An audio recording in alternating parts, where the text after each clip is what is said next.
안녕하세요. 이기로 변호사입니다.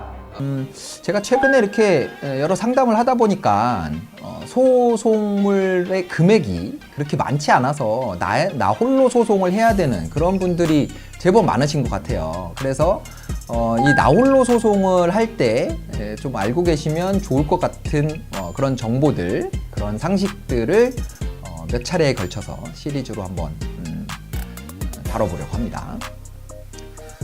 오늘 그 첫 번째로 알아보려고 하는 거는요, 상대방을 모를 때, 상대방의 주소를 모른다거나 상대방의 아예 이름조차 모른다거나 이럴 때 상대방을 특정하는 방법에 대해서 좀 알려드릴게요.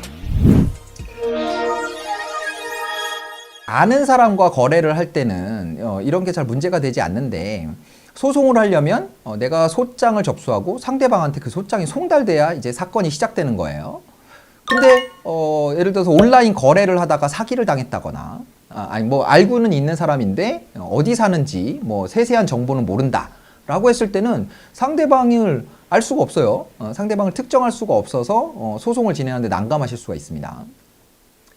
보통 이런 경우에는 어떤 방법을 쓸 수 있냐면, 일단 소장에 아는 정보까지만 넣는 거죠. 이름을 넣고 주소 불명 뭐 이렇게 해서 소장을 접수합니다. 그러면 법원에서는 이 피고의 상대방의 주소를 보정하라는 명령을 내려줘요.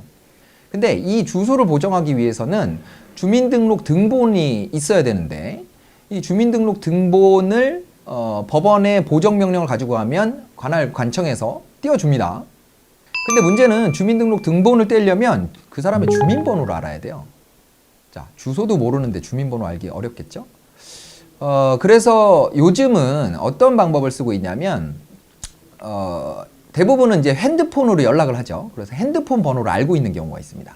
그러면 그 핸드폰 번호를 알고 있다 그래도 어떤 통신사인지 알 수가 없죠. 근데 우리나라에는 대부분의 사람들이 3개 대형 통신사의 전화번호를 개통하고 있어요. 그래서 법원에 이 3개 통신사에 대해서 사실조회 신청이라는 걸 합니다. 대법원 사이트에 가면 여러 양식들, 법원에 제출하는 서류의 양식들을 제공하고 있는데, 그 중에서 사실조회 신청서라는 걸 찾아보시면 돼요. 그 사실조회 신청서에 그 상대방의 이름과 핸드폰 번호 이걸 적어서 통신 3사로 보내달라고 하면 됩니다.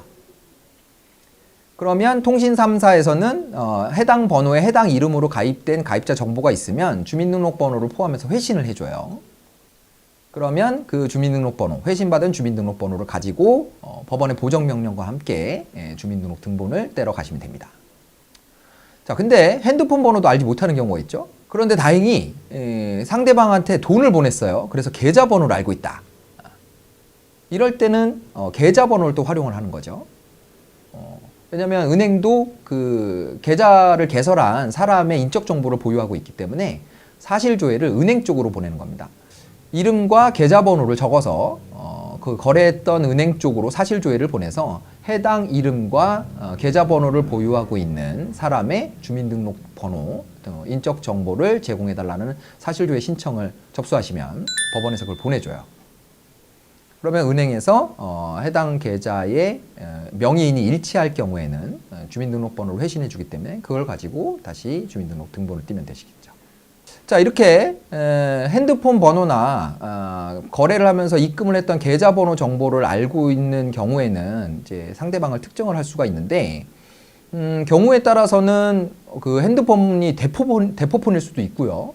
그리고 또 계좌번호도 뭐 그 사람 명의의 계좌가 아닐 수도 있어요. 이런 경우에는 회신을 못 받습니다. 자, 이럴 때는 어떻게 해야 되냐? 상황을 가지고 고소를 먼저 진행하셔야 돼요. 경찰에 고소를 하게 되면 뭐 이제 어쨌든 접점이 있는 부분이 있겠죠. 뭐 인터넷을 통해서 했다고 하면 그 해당 그 계정의 아이디 정보 뭐 이런 걸 통해서 가해자를 특정을 해달라고 하면 경찰에선 수사권이 있기 때문에 상대방을 특정할 수가 있게 됩니다. 그리고 경찰에서 이런 정보를 알게 됐다고 해도 또 고소한 사람에게 그 정보를 그냥 알려줄 수는 없어요.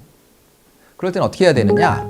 이렇게 고소사건에서 상대방이 특정이 됐다라고 했을 때는 먼저 소장을 또 뭐 상대방 불명으로 해서 접수를 하신 다음에 그 다음에 경찰 쪽으로 문서 송부 촉탁 신청이라는 거 합니다.